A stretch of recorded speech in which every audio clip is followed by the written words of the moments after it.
Okay, so we're going to get started. The lecture portion today is actually pretty short, and then we'll do a lot more time in the demo section. But before we get into any of the lecture content, I've got to go over the whole virus thing, for lack of a better term, because a lot of you have questions, and I will do my best to answer and at least give you a plan for what's going to happen with this class. There is nothing official from the college yet, or from the college district yet, about what's going to happen. There were probably, and I'm not joking, 30 to 50 emails last night among faculty back and forth about what was happening. So there's a lot of, I don't know, at this point. The latest email that I received that had any information in it indicated that chances are on Monday of next week, so starting on Monday, we will cease all face-to-face classes until about April 10th or so. So that's after spring break. They were also very clear to mention to everybody and to make sure that if I told anybody anything, to mention that classes are supposed to proceed as normal. It's not like you get a 4-week spring break. Everything's supposed to keep going. The difference is that we're supposed to somehow shift to an online format, which shouldn't be too much of a surprise for you. I think this class is particularly well suited for that. I think we're already pretty much ready to go that direction should we have to. I regret having to do it because I think you learn more when we're in face-to-face and you can ask me a question, but such is life. It's kind of where we'll be. So I think in terms of the plan for this class, going forward, assuming for right now that they're going to stop face-to-face. So they're not actually closing the college. Apparently the labs and everything will still be open, so you can still come here. But if they're saying no face-to-face classes, I'm not sure why you'd want to come here in the first place. So anyway, that's your opinion. That's for you to decide. But we will do like I did when I was gone for that week, where I'll post the lectures online. The difference is I will try to have extra office hours or try to get back to you via text. You guys all have my phone number, so you can text me. Maybe I'll do some kind of like a Google Hangout where during the class time frame you can like Skype in, for lack of a better term, and we can talk. I don't know. I'll figure it out. Because obviously I want to get you guys the help that you need. I mean, it's a little awkward because I'm going to be doing, technical support on a computer that I can't see. So I'll be like trying to tell you how to do it. But, we'll do the best we can. I have a lot of tutorials. I have a lot of videos. I have a lot of walkthroughs. There's a lot of stuff, so you probably can get through it. But it's my job to make sure you get through it, etc. Couple changes. Yeah, question. What if we don't have access to like Photoshop and all the Adobe products? So if you don't have access to the Adobe products, that sucks. Sorry. Therein lies why the labs will still be open. So you can theoretically still come here, and you can still do your work from here, and you can wipe down your desk. By the way, we wiped all the computers down this morning, thanks to you guys that were here early to help me wipe them all down. So they should at least be sterilized for the moment. We'll see. Okay, so if you don't have it, it might be a time to temporarily invest in the $20 for the month to have the subscription or whatever the student subscription costs. I mean, I apologize. I don't want you to have to do it. But even if we had to ride out the rest of the semester, it's no more than $60 and you can cancel it. So it might be worth it to get it yourself and to be able to do it from home.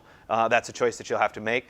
I am told that the college will remain open and the labs will remain open. Therefore, you can still do your work in here if you don't have it or can't afford it or don't want to buy it. So I'm trying my best. Okay. A couple other things that are going to change going forward. Number one, I will take away any requirement to make any physical prints of anything. So, like you guys all printed these out for me today. Going forward, and I'll just say for the rest of the semester, there will be no requirements other than for the final to actually give me a printed copy. So nothing else will require any prints, so you don't have to worry about that. The tricky part of that is in your assignment 105, where you will, we're going to do a 24 by 36 layout. Based on the student learning outcomes, I'm supposed to have you plot it, because you're supposed to be able to plot at the end of this class. It's one of the required outcomes. I don't know how we're going to do that yet, and I haven't figured that out. I will teach you how to do it at least, so we'll figure out some way around it. But I won't make it a graded component. How about that? But you are technically supposed to be able to do that by the end, so we have to make sure that works. Assuming all of this blows over, we'll still have a month at the end, maybe a month and a half, so that we can kind of shift it and make it go in as it goes forward. Let's see. I will not anymore be enforcing the attendance policy. So if you feel like you don't want to come, assuming that it's related to the virus, not because you just are a slacker, I'm cool with that, and I won't penalize you for that. I would ask that you still email me in advance saying, this is of course assuming that the college doesn't decide to stop face-to-face classes. This is assuming going forward that we're still having face-to-face classes. If you would prefer not to be here and you want to take that route, that's okay with me. You will not be penalized for it. You can elect to go that direction. Does that make sense to everybody? Still, please inform me. Right? Best thing we can do is be in constant communication. You'll probably be getting way too many emails from me about, hey, this is the plan here, this is what we're going to do here, this is your handout for this is, it's going to be that way. Second, grades, when you guys, I get passed back grade sheets. That's kind of a physical in-person sort of thing.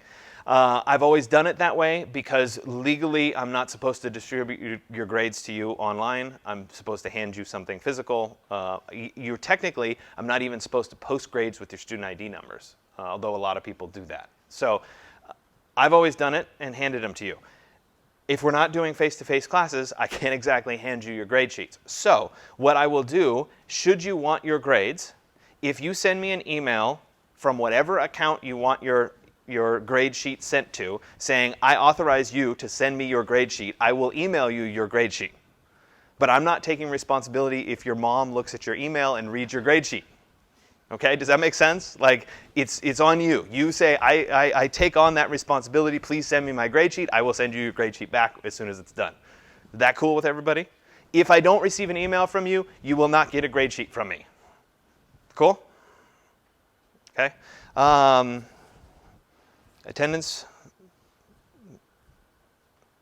I think I covered everything, right? So bear with us. I don't know what's going to happen. It's your guess as good as mine. My guess right now is that we probably will stop face-to-face classes. That's the direction everybody seems to be going. So that's what we'll do, okay? So today we'll get into our one final lecture where you could still be here and still listen to me.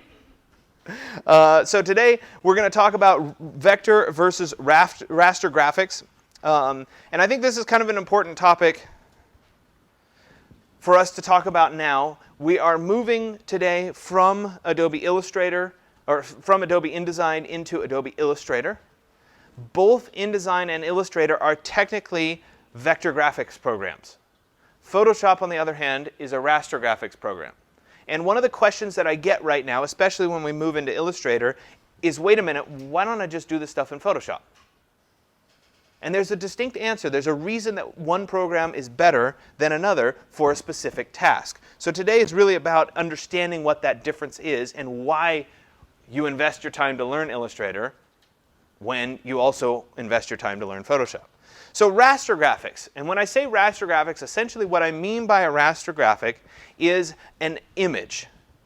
And what an image is, fundamentally, is it's a bunch of individual colored squares that are all crammed next to each other. And those little colored squares are so small that we don't see them. We see all the colors blend together in a nice, smooth manner. Therefore, we see the image, not the individual little colored squares.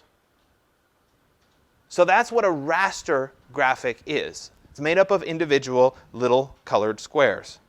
There are some distinct advantages to a raster graphic. We could do pixel by pixel color correction. Right? Each individual little square can be changed. It means that we have a really nice, smooth gradient in color. We can have really nuanced transitions. It's perfect for a photograph. It's easier to edit wherever complex color is involved. So if we're editing photographs, for example, we want to make a curves adjustment or a levels adjustment, those work really nicely in a raster graphic format. It's also easier to apply a fancy effect to the image because we're just dealing with those individual pixels. There are, of course, disadvantages to a raster graphic. At some point when you zoom in, on a raster graphic, you're going to see those little squares. You can't zoom in infinitely. At some point, it pixelates. The raster file sizes also tend to be very large, because in a raster file, we have this square is this color. The square next to it is this color. The square next to it is this color. The square next to it is this color. Every single square has a color identified to it, and if you imagine millions of little squares put together to make a pixel, to make an image, all that information makes the file big. So the file sizes are always a little bit larger, and they could take a little bit more processing power, a little more computer memory to work with. You guys are more likely to run into memory and scratch disk problems in Photoshop than you ever are when you're working in Illustrator, for example. It's just the nature of working with that kind of an image. A vector graphic, on the other hand, so that all was raster graphic. A vector graphic is essentially a mathematical definition of a curve, a line, etc. So every shape that you're creating is defined mathematically. So a good example for this would be a square. Okay, we can define a square using 2 points. 1 point, second point, make a square between them. That's all it takes from a mathematical definition. That is inherently really, really small in file size. It's a very small amount of information, and the computer can fill in from there. So we've got 2 points, make a square out of those 2 points, fill it with red. No problem. So there are, of course, advantages. The big one is that images can scale without any distortion. You can continue to make them larger and larger and larger and larger, and it doesn't make any difference, because they're mathematically defined. They're always going to have a sharp edge. So a good example would be I design a logo, and it's designed to fit on a business card. And I make that a vector graphic, and I like it. And then my company becomes successful, and I decide I want to go put that on a giant, one of those freeway bulletin board things, those massive, right? I want to make that logo, 6 feet across. If I did it as a vector graphic, I can blow it up to 6 feet across, and it's going to be just as sharp on the edges. It's never going to be pixelated. There's a big advantage to that. Because of how all of those curves are mathematically defined, the file sizes are inherently very, very small. They're also much easier on the computer to process and to work with, because those file sizes are small. Disadvantages, though. Vector images are not good for photographs because of the high complexity colors that are involved in a photograph. I think this is probably the best illustration to make the point. So if we look over on the right side here, we have 2 images. We have this one and we have this one. This one here is the raster image. Looks like a traditional photograph. This one down here is the vector image. And if we look carefully, like in the cheek area, you see how we see those little colored regions? We don't have the nuanced color that's available in a photograph. So a vector graphic is not good for that high complexity, highly nuanced photographic image. The other disadvantage is they're not as universal of files as, say, a JPEG. Right? A JPEG is pretty much you can open it anywhere using any computer and any device, no matter what. If you have a vector file, an AI, an EPS file, number one, you don't see them as often, but you generally need some kind of a specialty program to open it. You need Adobe Illustrator, or you need some other vector-based program to open it. It's not going to be something that you're just going to, let me pull it up on my phone, inherently. So it's a little bit more complicated to work with. So when to use your raster versus your vector? So the raster images belong in things like photographs, high dynamic range images, HDRI background images for rendering. All of that's going to occur on the raster side. The vector side is going to be things like line drawings, which would include architectural drawings. It would also include 3D modeling. We're working in Rhino. That's a vector-based program as well. It would be things like logos. You want to be able to use them really small. You want to be able to use them really big. Type, fonts, great example. When you go into your computer and you type something in 10 point, the font looks normal. When you select that font and you blow it up to 200 point, the font still looks good, correct? Doesn't have pixelated edges. That's because it is a vector graphic. It's mathematically defined. Another example here just to illustrate file sizes a little bit. This is that logo right here at the top. And if we look at this, we have a small resolution, 250 by 78. The vector size is still it's small. The raster size is about double, but it's still relatively small.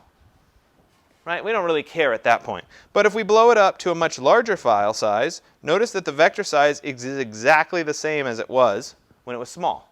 Mathematically defined. We can blow it up as large as we want. Doesn't change anything. But look at the major increase in the raster file size. Significant increase. And that's not even a particularly large resolution. And we suddenly went to a 2 megabyte file.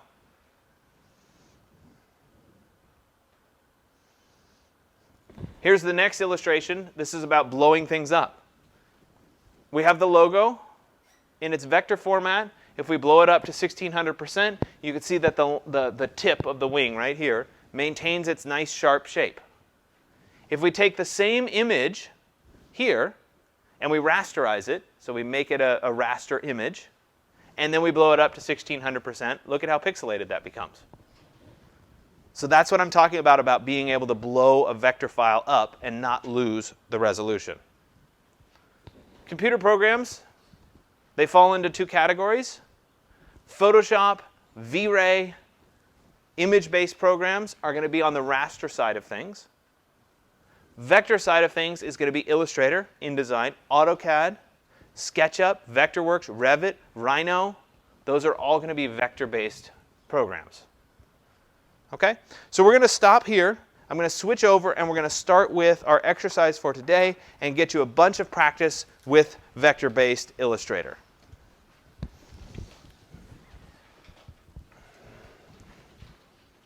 Okay, so we're going to continue right along with your exercise 113, which is really about making your own font. The truth is that the translation of what this is it's a day of practice with the pen tool in Illustrator. That's really what it should say on here. But I try to hide that in making your own font because it's a little more exciting to make your own font than to just practice the pen tool all day. One other thing that I will point out, you got your handout for assignment 104 today, which is the Charlie Harper drawing. You guys are doing this. It's due on Wednesday the 25th. That means you're going to be posting it. This handout probably says I want a print of it, but I just told you we're stopping all printing, so you don't have to worry about that part. Even if the handout says it, you don't have to do the print. This next lecture, though it may be online, I go through this. We talk about Charlie Harper in a lot more detail. So I'm giving it to you now because this is the last chance I have to give you paper. So here's your paper, and it might be the last paper you get. Okay? So that's there. You can read it, but like I said, next lecture we'll go over it in a little bit more detail. Okay, so in terms of exercise 113, we're going to be working in Adobe Illustrator. I've already opened up Illustrator here, so I've logged into Illustrator and what have you. But in order to do this, instead of making you just create this from scratch, I actually have a template file that you can download. So I'm going to encourage you to do that. It's on the course website here. And if we go into today's exercise,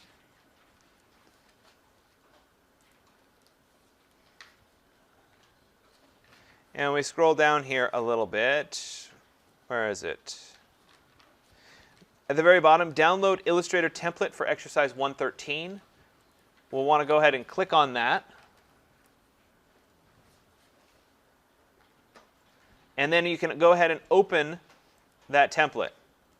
And we'll open it using Illustrator.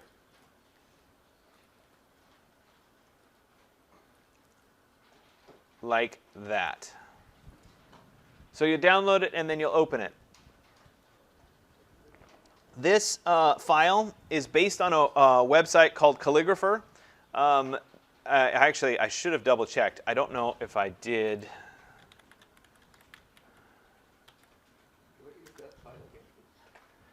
Go to today's and then scroll to the very bottom. It's the last link below the PDF. So this is based on a website called Calligrapher.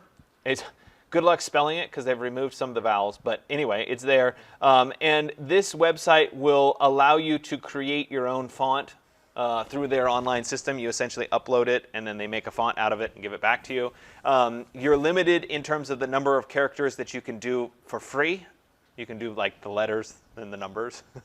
But if you wanted to actually go further, you could pay to have a full font based on your handwriting or whatever.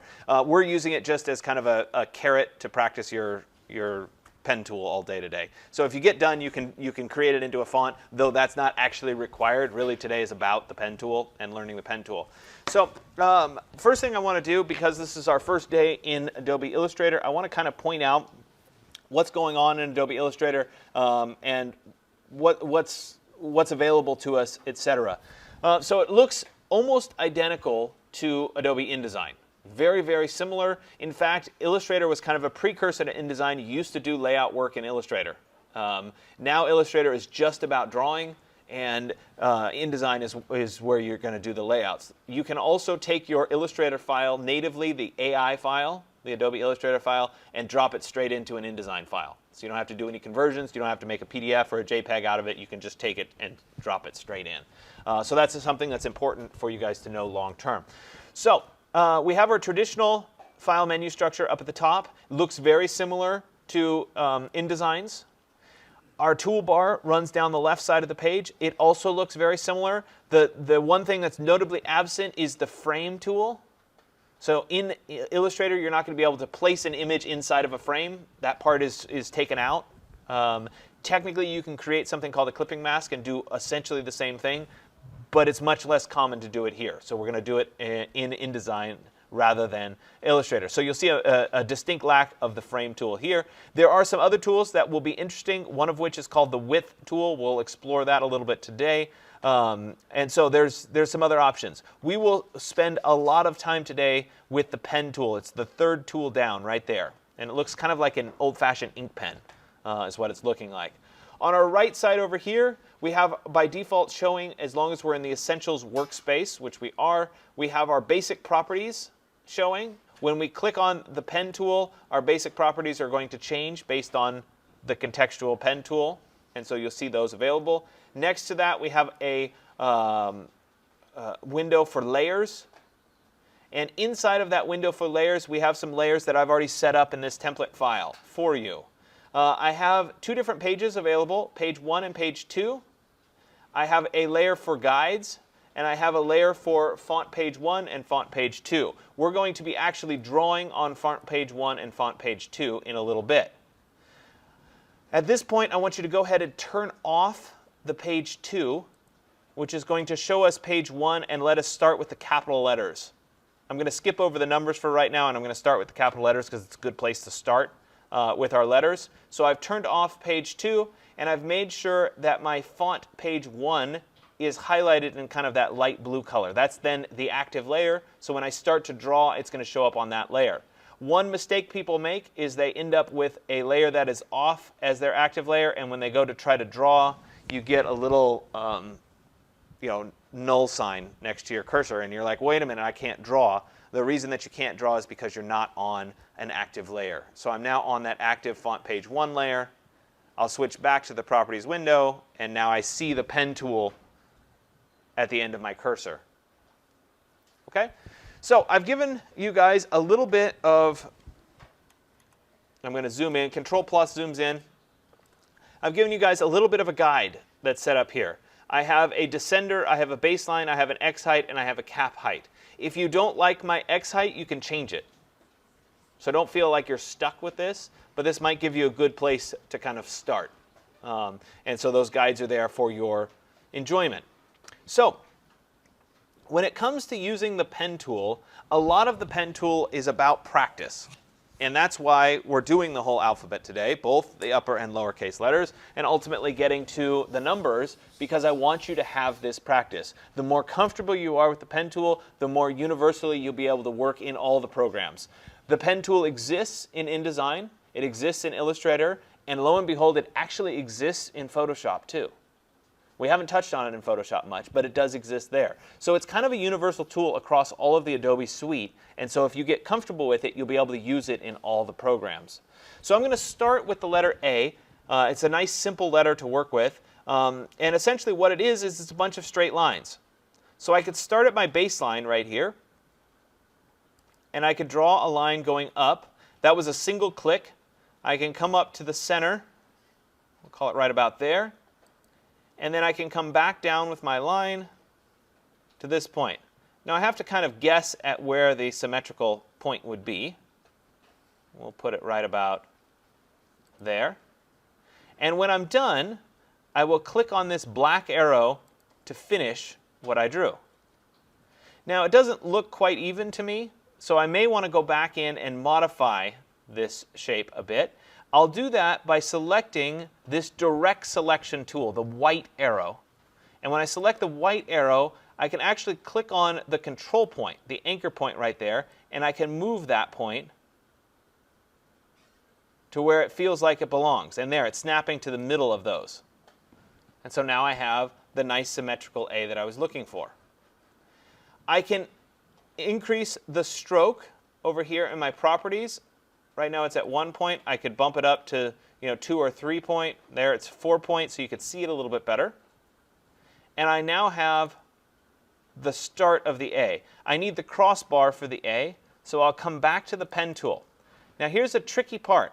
If I move my cursor over the top of the existing path and I click, it's actually going to create a control point there rather than a start of a line. Oops, I was slightly off, so it let me do it. Try it one more time, see if I can get it to... No, it's going to let me do it anyway. Sometimes you have trouble because it'll create a control point rather than create the line, in which point you might have to be close by and not quite on top of your object. So there it is. I've drawn my crossbar, and I've created that first letter. I can, of course, select it. I could move it. I can use my direct selection tool to modify the endpoints and adjust what it looks like. Right now, this shape is also, let's see if I can illustrate it a little bit better. It's being filled with white because my color fill is white. So if I were starting to draw something like an S, we'll get to the S in a second. Oops, sorry. But if I were starting to fill in an S, now it's not even showing that way. Let me think of which one. I don't know, we'll just continue on and see. Okay, so I've done the A. I'm going to move down here. I'm going to skip over the B, and I'm going to go to the D next. Okay, so on the D, I'm going to use my pen tool again, and I'm going to draw the left bar of the D as just a straight line down there. I could draw from the bottom up. I could draw from the top down. It's just a matter of preference. So there it is there. Now as I start to create the D, if I do single clicks, you'll see that I'm stuck with these kind of angular options, which is really not attractive. So alternatively, what the pen tool allows us to do is it allows us to draw a straight line segment like this.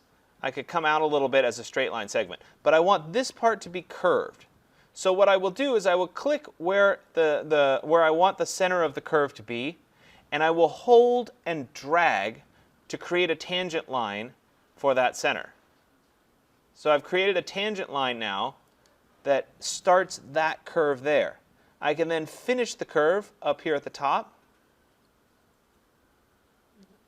right about there, and then I'll come back as a little straight segment, and I've then created the shape of the D. Does that make sense so far? So it's a click, hold, drag to create the tangent line. Let me come over and do the B. So I'll do this in a very similar manner. I'll do the left bar here. We'll come over for the bottom of the B. I'm going to click, hold, and drag to create my tangent line. I'm going to come back to right here, and then I will come in. See, here's one of the scenarios that I was just talking about. I come over here and I try to make it end, and I end up creating another point there rather than actually making it end. So in this scenario, get close to your line and just end it there. Then come back with your direct select tool, the white arrow, select that control point and move it over the top of your line. I'm going to come back to the pen tool. I'm going to start at the top again. Notice that when I use the pen tool and I hover over an existing control point, I get the pen tool with a little line. That's a continuation. So I can continue from this point, making my letter. So there I am. Go to about the halfway point, click, hold, drag to create that arc, and then we'll come down and end about there. It may take a little bit of an adjustment to get that like that, and I've now created that part of the B. Remember, I've been working in Illustrator for probably 15 or more years. So I've had a lot of practice with the pen tool. So I can do a letter like this and make it look really easy. Chances are the first time you go to do a B, you're going to do something and it's going to end up being more like that, and you're going to be like, that was so not what I wanted to do, and then you come back here and, oops, and you'll do the top part, and it's going to look like that. And you're like, really wasn't the look I was going for. Okay? If that's the case, two things. I made two mistakes. Of course, I made them on purpose while I was doing this, but I made two mistakes. Number one, I picked too many control points. So on this upper part of the B here, I did a control point here, and I did a control point there. The fewer control points you use, the better. So just in this shape, I picked just one to control that curve. As soon as I start to have more control points here, it starts to get far more complicated to create this shape. Likewise, this one here, my tangent line is off at an angle. So it's going to make this corner much sharper, and it's also going to make this round and come back down. So remember, with that direct select tool, you can always modify your placement of a control point and your tangent line. Oops.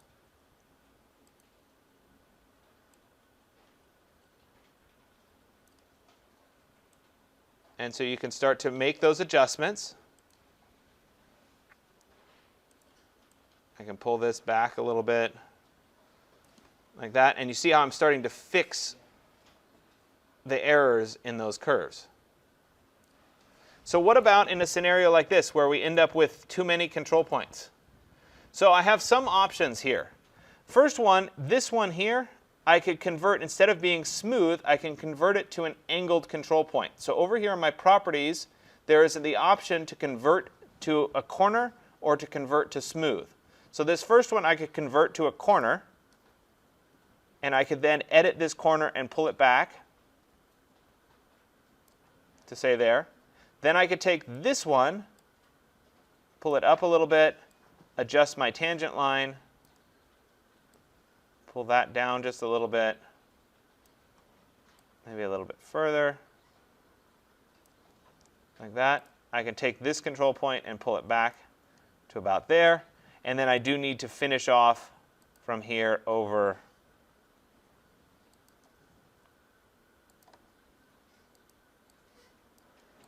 like that. So you see how I'm modifying it after the fact. So you can, of course, modify something as you start to create it. I'm going to get rid of that for right now. OK, so I did the B, I did the D. I can come over and do the E. Guess what? The E is super easy because it's all straight line segments. So there's our first segment. There's our bottom segment.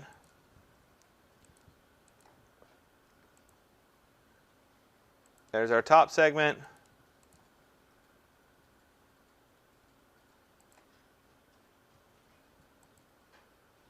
Oh, come on. And there's our middle. You know, I could get creative. I could pull this, you know, further down or whatever, depending on the look of the font. For the F, it's almost the same as the E. So I could just take the E, copy it, paste it. There's a good example. See how this is currently being filled with white?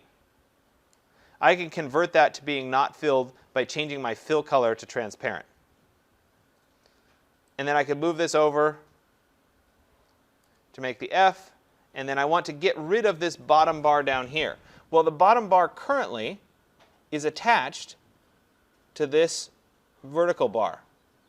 So if I use my direct select, my white arrow, and I select that control point, I can come over here in my anchors and I could say cut the path at that anchor point, which then separates this line segment from that line segment. And then I can take this line segment and I can delete it. And then I've created my F out of my E. Does that make sense? So what about an object that's like a C? Did you have a question? If there was more lines after that, would it eliminate everything? Yeah, if I cut this and it kept going, it would eliminate everything going further along.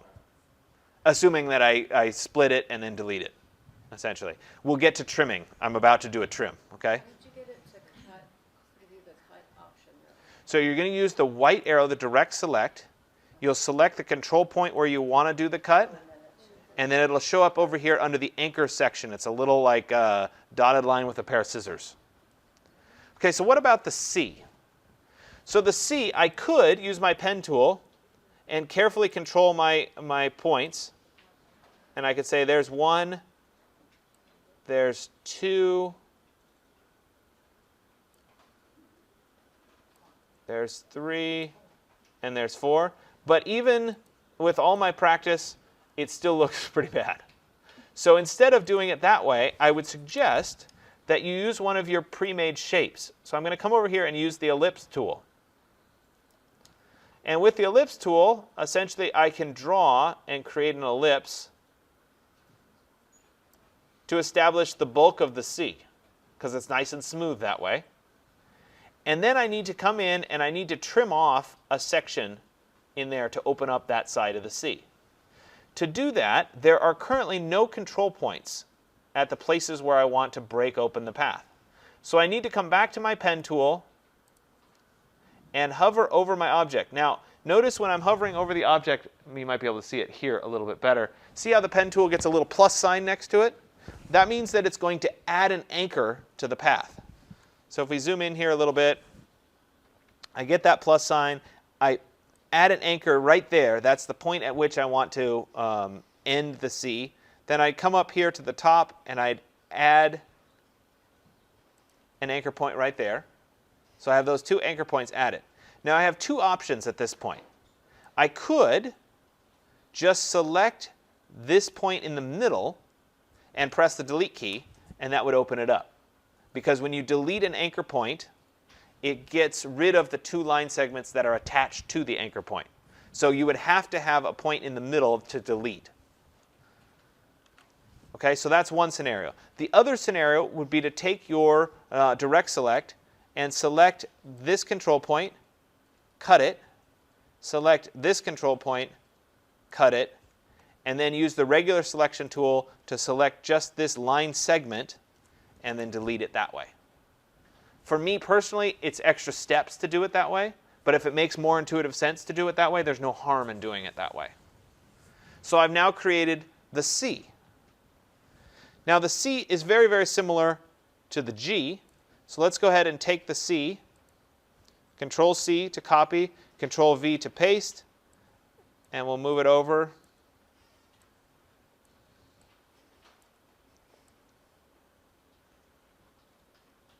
Like that. Now in the G, maybe I want to continue from this point, go up vertically, and then come back toward the center. If I want to make sure that that is perfectly horizontal, I can hold down the Shift key as I create it, and I now have the G. H is pretty self-explanatory. I think you could probably manage. Guess what? I think you can probably manage I. You could probably manage J. You could probably manage K, L, M, N. You get the idea, right? O would be the ellipse tool again. Now we get down here into the fun ones, right? So the good old S. This is probably the last one you'll do. Do all the other letters first, then come back to the S, because guess what? The S is the hardest letter to create.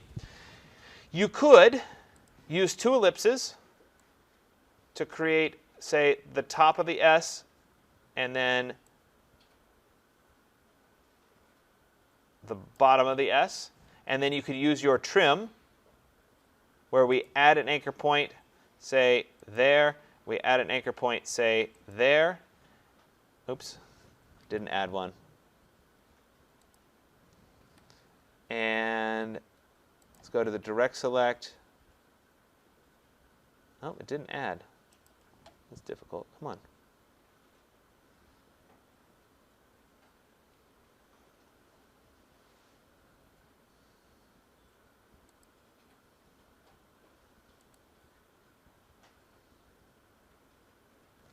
Let's try it again. It's, good. I do have an anchor point there. And I have an anchor point there. Good. So I can now select that point, press delete, and I'll get rid of those line segments. And I can select this point, press delete, and I can get rid of those line segments. Oops, looks like I got rid of too much. But you guys get the idea, certainly. So that's one way of creating it. The other way, it's a little flat in here. The other way is to actually create it with the pen tool, which I would challenge you to do, because if you get comfortable with the pen tool, you can actually do this pretty well.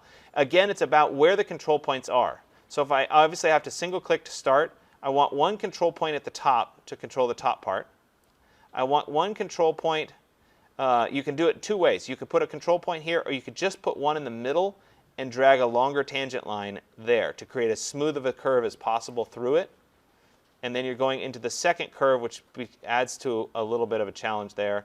And then we'll come back around to there and back. Oops. Sorry, that was supposed to be a click and hold. There, and then back up to there to finish. Now, it's not quite perfect, but that's where you can come in and you can adjust these tangent lines a little bit. So I'm going to pull that up just a little bit. I'm going to pull this one over. Oops. Pull that one over to elongate a little bit. The length of these tangents also affects the curvature, so you can adjust the length there. And eventually you can get to the point where you have a pretty good looking S. So that's pretty good. I'm going to raise this one up a little bit and shorten that down a little bit. Lengthen that one a little bit, like that. That really should go a little higher. And it's maybe about like that. So I've worked my way through the S. Okay? So it takes a little bit of modification no matter how much practice you have with it. When you're done with the first page of these, I did the capital letters, then you'll do the numbers. Then we'll switch layers. So we'll turn off page 1, and we'll turn off the font page 1. We'll turn on page 2, and we'll turn on the font page 2, which is the rest of the capital letters and the lowercase letters for you to work on. I'm going to go back to where I have font page 1. There we go. And I want to explore a few other options that you may be interested in. We're not going to cover brushes today, though if you feel comfortable and you want to apply some brush strokes, I'm okay with that. But the one other piece of this that I want to kind of explore today and show you is something that's called the width tool. So we've been working with the pen tool here, but if we come down here a little bit further to the width tool, it looks kind of like a slug, for lack of a better term. A slug with a line across it. And what the width tool allows you to do is it allows you to adjust the width at any point along the length of a line. So if I look at the G here, for example, I could choose to have part of this G become a little fatter. So I could move my mouse over the line, click, hold, drag, and I can increase the thickness, say at that point of the G, and then it's going to get thinner as we go through. I could also have an existing point get even thinner. Oops. There, I have to get right on the edge there, so that it tapers down to nothing. I could have this point taper down to nothing, and I could increase the width of, say, this tool, like that, depending on the look that you were going for, right? Sometimes this is particularly useful when you're working on an S, because you can choose what part of the S you want to be a little bit fatter and what part you might want to be a little bit thinner to create the shape that you're looking for. You have the ability at any point to adjust. So I could make it thick here, like that, depending on the look that you're going for. So you can really get a lot of customization out of the width tool, depending on where you do it. If you're struggling because it's adjusting certain line segments and not other line segments. It usually has to do with the placement of your control points as to which ones you're adjusting. Over in the properties, we have something called a width profile that you can apply. So right now, if I were to select an object, let's say this D here, let me go to the width tool. And of course it went away. How nice. Let me go to Window, and let's see.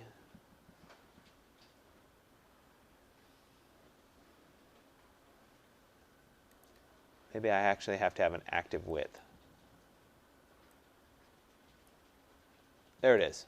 So I guess I have to create a width profile. I have to create a width first, but then I can choose from a bunch of preset width profiles that will apply over my object depending on how you set it up. So you could use one of those preset width profiles that are there. That was what I wanted to point out. Okay? So today your job is to work your way with the pen tool through all of the letters. And again, this is about practice. When you are done, you're more than welcome to play around with the width tool. The couple other things that people sometimes ask is, how do I change how the corners are applied? So right here, oops, let's look at the top of the A, if I can find it. There it is. It's at a sharp point. If I don't want it to be a sharp point, I can select that point. I can come over here.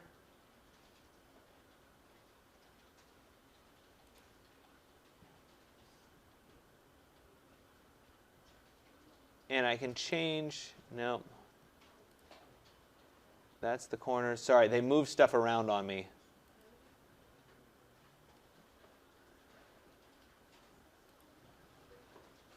I need the full stroke panel. There it is. So in the stroke panel here, I could change what the corner looks like. So I can choose to have it rounded, or I can choose to have it beveled, where it's chopped. So I can work through, and if one of those looks better than the other, you're more than welcome to choose that as well. I'm not going to worry about the arrowheads and some of the other stuff. Oh, there's the profile. I knew it was here without having to select the width tool first. So it's under the stroke submenu. So if you click on stroke here, you can then access these submenu items. Okay? So I'll let you guys start to work. If you run into trouble with the pen tool, it's usually just practice. That's really the ultimate thing that causes problems. Yeah? This question previously, when say you are designing something like this and you want all of your work to have that same corner width or whatever setting, If you want everything to be set up, have nothing selected, then go to the stroke menu, change your options. So you have no object selected. Change your options. Then when you go back to the pen tool, those options will have stuck. when I did it like on the toaster though, like I would put one lecturer's name and then when I went to another box, it would change that. So in InDesign, you need to set it up as a character style and a paragraph style, and apply the styles to the text. That's text. When it's an object like this, you would just set it up before you start drawing the object. Okay. So it's a little different scenario, different program, and a little bit different scenario. Okay. All right.